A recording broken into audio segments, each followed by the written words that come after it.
सुल्तानपुर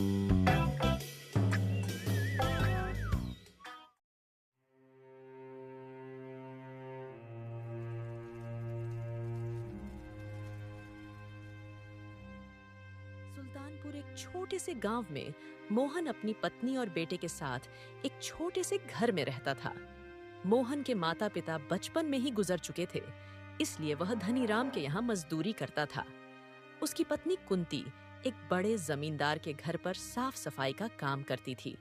दोनों पति पत्नी मिलकर खूब मेहनत करते थे और अपने बेटे राजू के साथ कठिनाई भरा जीवन व्यतीत करते थे।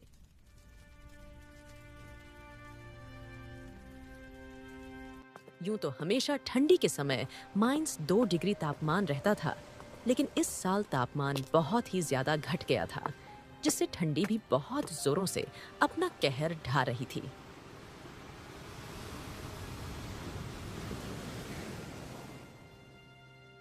इस वजह से सुल्तानपुर गांव के लोग बहुत ही ज्यादा ठंडी के कारण डरे हुए थे और परेशान थे।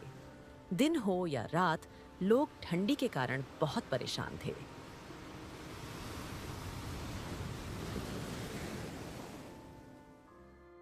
हे भगवान, यह कैसी लीला है आपकी। देख रही हो कुंती, इस साल कितनी ज्यादा ठंडी पड़ रही है। इतनी कड़ी ठंडी में काम करना भी बहुत मुश्किल हो गया है। घर से बाहर निकलते ही पैर ठंडी के मारे जमने लग रहे हैं। इतनी ज्यादा ठंडी में तो घर से बाहर निकलने का मन भी नहीं कर रहा। न जाने इस साल की ठंडी कैसे कटेगी। ठीक है कुंती, अब मैं काम पर चलता हूँ, नहीं तो सेठ गुस्से करेगा।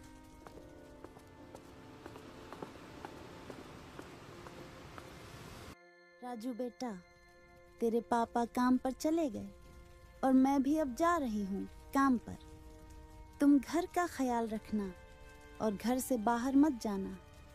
मैं जल्द ही आज आ जाऊंगी। ठीक है माँ, मैं घर से कहीं नहीं बाहर जाऊंगा, तुम जल्दी आ जाना। बेटा, मैं खाना बनाकर रख दी हूँ, तुम टाइम पर खाना खा लेना। अच्छा ठीक है बेटा, अब मैं चलती हूँ। इतना कहकर कुंती भी काम पर निकल गई।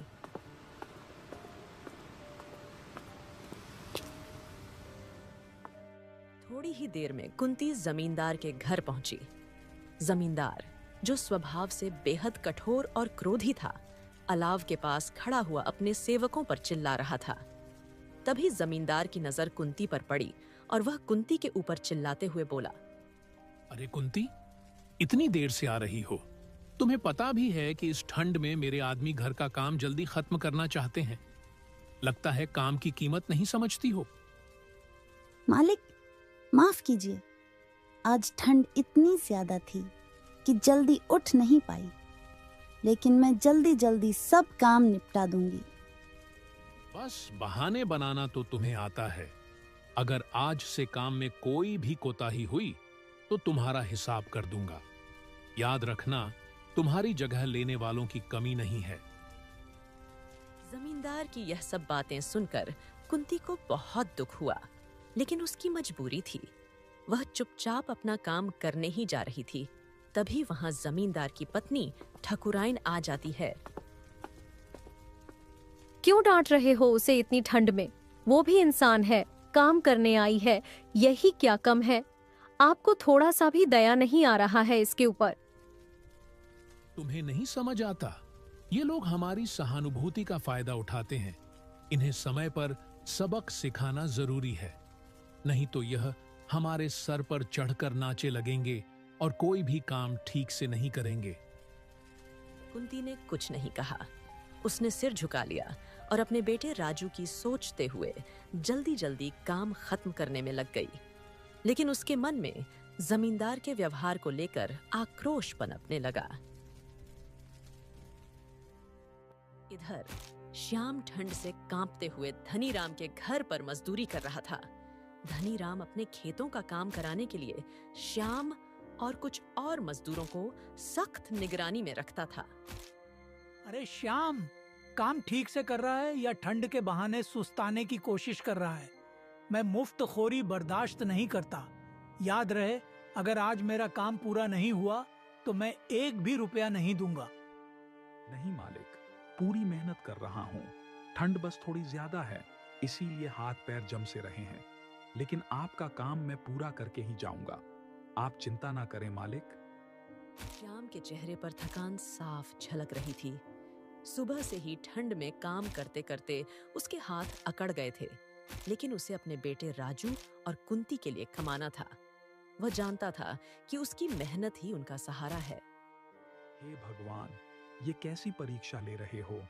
इतने ठंडे मौसम में भी काम करना पड़ रहा है, लेकिन अगर मैंने काम छोड़ा तो सेठ मुझे काम से निकाल देगा और घर कैसे चलेगा? दिन धीरे धीरे ढलने लगा। श्याम ठंड में किसी तरह काम निपटाकर घर लौटने की सोच रहा था, लेकिन धनीराम ने उसे और देर तक रोक लिया। आज का काम पूरा करके ही जाना, समझा? नहीं तो कल से मत आना। अगर थोड़ा सा भी काम छूटा तो समझ तेरी नौकरी गई। जी मालिक, जैसा आप कहें। श्याम ने मन ही मन धनीराम को कोस रहा था, लेकिन उसे कुछ कहने की हिम्मत नहीं जुटा पा रहा था। उसकी मजबूरी ने उसे चुप करा कर रखा था। और इधर भी सुल्तानपुर गांव में ठंड अपने चरम पर थी। गांव के लोग ठंड से कांपते हुए अपने अपने घरों में दुबके हुए थे। अलाव जलाना भी मुश्किल हो गया था, क्योंकि सूखी लकड़ियों की कमी हो गई थी। गरीब परिवार तो और भी ज्यादा परेशान थे। वे 2 वक्त की रोटी भी नहीं जुटा पा रहे थे। गांव का चौपाल, जहां आम दिनों में लोग बैठकर बातें किया करते थे, अब सूना पड़ा था। ठंड ने हर किसी को घर में कैद कर दिया था।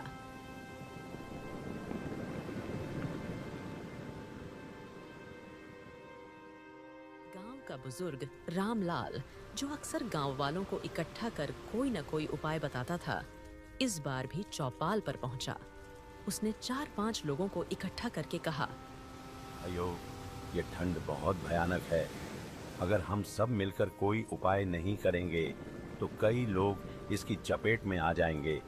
हमें जंगल से और लकड़ियां लानी होंगी और हर घर में अलाव जलाने की व्यवस्था करनी होगी। पर दादा, जंगल तक जाने की हिम्मत कौन करेगा? इतनी सर्दी में तो पैर भी जम जाते हैं और लकड़ियां काटने में पूरा दिन लग जाएगा। बेटा, डर से कुछ नहीं होगा। हमें एक दूसरे की मदद करनी होगी। ठंड के आगे हार मान ली तो गांव के कई घरों के चूल्हे ठंडे पड़ जाएंगे। गांव के लोग रामलाल की बात से सहमत तो हुए, लेकिन डर और परेशानी उनके चेहरे पर साफ झलक रही थी। सबने मिलकर फैसला किया कि कुछ लोग जंगल से लकड़ियां लाएंगे, जबकि बाकी लोग अलाव जलाने के लिए मिट्टी और पत्थरों की व्यवस्था करेंगे। लेकिन गांव वालों को अंदाजा नहीं था कि आने वाले दिनों में ठंड के साथ साथ और भी बड़ी मुसीबत उनका इंतजार कर रही है। सुल्तानपुर की यह सर्दी केवल मौसम की मार नहीं थी, बल्कि एक बड़ा इम्तिहान लेकर आई थी। श्याम के घर लौटने के बाद कुंती ने उसे राजू की तबीयत के बारे में बताया। मोहन ने राजू को देखा तो उसकी खांसी और ठंड से लाल पड़ा चेहरा देखकर चिंता में डूब गया। कुंती, ऐसा लगता है कि ठंड अब बर्दाश्त के बाहर हो रही है। घर में अलाव जलाना जरूरी है, लेकिन लकड़ियां कहां से लाऊं? धनीराम ने आज इतनी देर तक काम कराया कि लकड़ियां लाने का समय ही नहीं मिला। मैंने सोचा था कि जमींदार से कुछ मदद मांग लूंगी, लेकिन वो तो आज मुझ पर ही गुस्सा करने लगे। उन्होंने मेरी हालत तक नहीं देखी। जमींदार और धनीराम जैसे लोगों को हमारी तकलीफों से क्या मतलब? उनके घर तो हमेशा गर्म रहते हैं। हम गरीब लोग जैसे तैसे ठंड में भी अपना पेट पालने की कोशिश करते हैं, लेकिन ये लोग हमें इंसान तक नहीं समझते। फिर कुंती ने रसोई में जाकर कुछ सूखी घास और टूटी लकड़ियां इकट्ठा की, जो उसने बचा कर रखी थीं। श्याम, मैं कुछ लकड़ियां और घास बचा कर रखी थी। इनसे ज्यादा देर तक आग नहीं जल पाएगी, लेकिन राजू को ठंड से थोड़ा आराम मिल जाएगा। जैसे तैसे करके कुंती और श्याम ने अलाव जलाए, जिससे उनके घर थोड़े गर्म हो सके।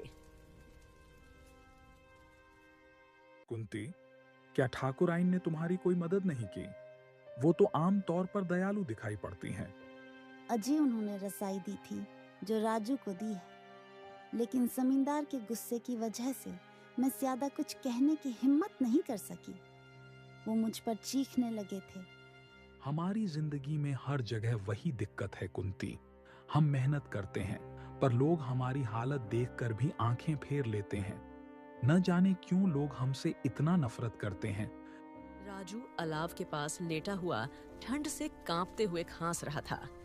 कुंती उसके पास बैठी रही और श्याम को बाहर जाकर और लकड़ियों का इंतजाम करने को कहा। श्याम, कुछ भी करके जंगल से लकड़ियां लानी होंगी। अगर राजू को कुछ हो गया तो मैं खुद को कभी माफ नहीं कर पाऊंगी। देखो ना, राजू की तबीयत बिगड़ती ही जा रही है। ठीक है कुंती, मैं कोशिश करता हूँ। रात ज्यादा हो गई है लेकिन जंगल जाना ही पड़ेगा। तुम राजू का ख्याल रखना। फिर श्याम आधी रात को लकड़ी लाने के लिए जंगल की ओर निकल पड़ा। कुंती की आंखें उसके पीछे तक लगी रहीं और उसका दिल दुआ कर रहा था कि श्याम सही सलामत लौट आए। कुंती राजू के पास बैठी उसकी तबीयत को लेकर चिंतित थी। राजू की तबीयत धीरे धीरे और बढ़ने लगी थी और उसकी सांसें भारी हो रही थीं। राजू बेटा, सब ठीक हो जाएगा। तेरे पापा अभी लकड़ियां लेकर आएंगे, फिर हम आग जलाएंगे और ये ठंड तुझे परेशान नहीं करेगी। बस थोड़ी हिम्मत रख बेटा। राजू ने अपनी माँ की ओर देखा। उसकी मासूम आंखों में दर्द और थकावट साफ झलक रही थी। उसने धीमे स्वर में कहा, माँ, मुझे बहुत ठंड लग रही है। पापा जल्दी आएंगे ना? हाँ बेटा, तेरे पापा अभी आएंगे। तू चिंता मत कर, मैं तेरे साथ हूँ। भगवान सब ठीक करेंगे। कुंती ने अपने आंसू छुपाने की कोशिश की, लेकिन उसके दिल में अजीब सा डर घर कर गया था। राजू की हालत बिगड़ती जा रही थी। उसने उसे सीने से लगाकर गर्मी देने की कोशिश की, लेकिन ठंड इतनी कड़ी थी कि कुंती की अपनी सांसें भी कांप रही थीं। इस बीच राजू की खांसी रुकने लगी। वह धीमे धीमे आंखें बंद करने लगा। राजू, आंखें मत बंद करना बेटा। तेरी माँ यहाँ है। देख, तूने खाना भी नहीं खाया। तेरे पापा आते ही आग जलाएंगे। लेकिन राजू अब कोई जवाब नहीं दे रहा था। उसकी सांसें धीमी हो चुकी थीं। कुंती उसे बार बार पुकार रही थी, लेकिन वह अब ठंड की चपेट में आ चुका था। राजू, उठ बेटा, तुझे कुछ नहीं होगा। तेरी माँ तुझे कुछ नहीं होने देगी। भगवान मेरे बच्चे को बचा लो। कुंती ने राजू को जोर से सीने से लगाया और चीख चीख कर रोने लगी। उसकी चीखें पूरे सुल्तानपुर के सन्नाटे को चीर रही थीं। थोड़ी देर बाद जैसे ही श्याम घर पर आया, वह देखा कि कुंती बिलख बिलख कर रो रही है। फिर उसने कुंती से पूछा, कुंती, ये क्या हुआ और राजू की आंखें क्यों बंद है? राजू को क्या हुआ? श्याम, हमारा बेटा, ठंड ने हमारा बेटा हमसे छीन लिया। हम उसे बचा नहीं सके। दोनों पति पत्नी ठंड से हार गए थे। उनका बेटा, उनकी पूरी दुनिया अब नहीं रहा।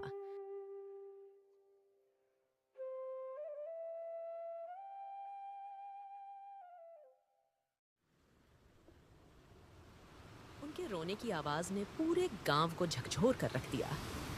यह ठंड सुल्तानपुर के कई घरों को ऐसे ही दर्द दे रही थी, और यह सिर्फ एक परिवार की नहीं, बल्कि पूरे गांव की त्रासदी बन चुकी थी। राजू की मौत के बाद कुंती और श्याम के जीवन में एक सन्नाटा छा गया। वह छोटा सा घर जो कभी उनके बेटे की हंसी से गूंजता था, अब एक सुनसान खंडहर जैसा लगने लगा था। ठंड का कहर लगातार बढ़ रहा था और उनके दिलों में बेटे को खोने का गहरा दर्द जम चुका था। कुंती ने खाना बनाना बंद कर दिया। श्याम ने काम पर जाना छोड़ दिया। वे दोनों दिन रात बस एक कोने में बैठे रहते, राजू की यादों में डूबे हुए। कुंती अक्सर अपने बेटे के कपड़े हाथ में लेकर रोने लगती थी। अब बेचारे दोनों पति पत्नी राजू के मरने का शोक मना रहे थे। ऐसे ही कुछ दिन बीत गए और एक दिन कुंती अपने पति श्याम से कहती है, श्याम, अगर मैं उस दिन उसे रजाई में और अच्छे से लपेट पाती तो शायद हमारा राजू आज हमारे साथ होता। भगवान ने हमारे बेटे को हमसे क्यों छीना? कुंती, ये सब मेरी गलती है। अगर मैं वक्त पर लकड़ियां ला पाता तो राजू को बचा सकता था। मैंने अपने बेटे को बचाने में असफल रहा। ठंड का कहर लगातार जारी था। उनके पास लकड़ियां खत्म हो चुकी थीं और घर के कोने में रखा सारा सामान ठंड से बर्फ जैसा जम गया था। दोनों के शरीर कमजोर होते जा रहे थे। कुंती ने कई दिनों से कुछ खाया नहीं था और श्याम भी पूरी तरह टूट चुका था। एक रात जब ठंड अपने चरम पर थी, श्याम ने कुंती की ओर देखा। वह चुपचाप कोने में बैठी हुई थी, जैसे अपनी सारी ऊर्जा खो चुकी हो। कुंती, शायद अब हमारे पास भगवान के पास जाने का ही समय बचा है। यहाँ हमारी कोई जरूरत नहीं रही। हमारा बेटा हमें पुकार रहा होगा। हाँ श्याम, अब इस जीवन में कुछ बचा नहीं। ठंड ने सब छीन लिया। मुझे भी राजू के पास जाना है। मुझे और सहन नहीं होता। वह दोनों ऐसा कहकर अलाव के पास बैठकर सुबह का इंतजार करने लगे। अगली सुबह गांव वालों ने श्याम और कुंती को घर के अंदर एक दूसरे का हाथ पकड़े ठंड से जम चुके पाया। उनके चेहरों पर एक अजीब सी शांति थी, जैसे उन्होंने अपने बेटे के पास पहुंचकर सुकून पा लिया हो। सुल्तानपुर के गांव वालों के लिए यह एक और त्रासदी थी। ठंड ने एक और परिवार को खत्म कर दिया। गांव के लोग श्याम, कुंती और राजू को याद करते हुए उनके घर के पास अलाव जलाने लगे, मानो उनकी आत्माओं को शांति देने की कोशिश कर रहे हों। यह ठंड का मौसम सिर्फ बर्फ नहीं, बल्कि कई घरों की खुशियां अपने साथ ले गया था।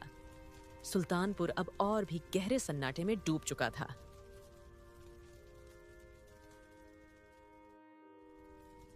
सुल्तानपुर के लोग श्याम, कुंती और राजू की कहानी को कभी नहीं भूल पाए। उनका घर, जो अब खंडहर बन चुका था, गांव के लोगों के लिए एक चेतावनी बन गया।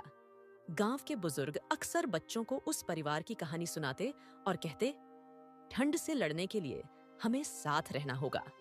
अगर हम एक दूसरे की मदद नहीं करेंगे तो और भी परिवार ऐसे ही खत्म हो जाएंगे।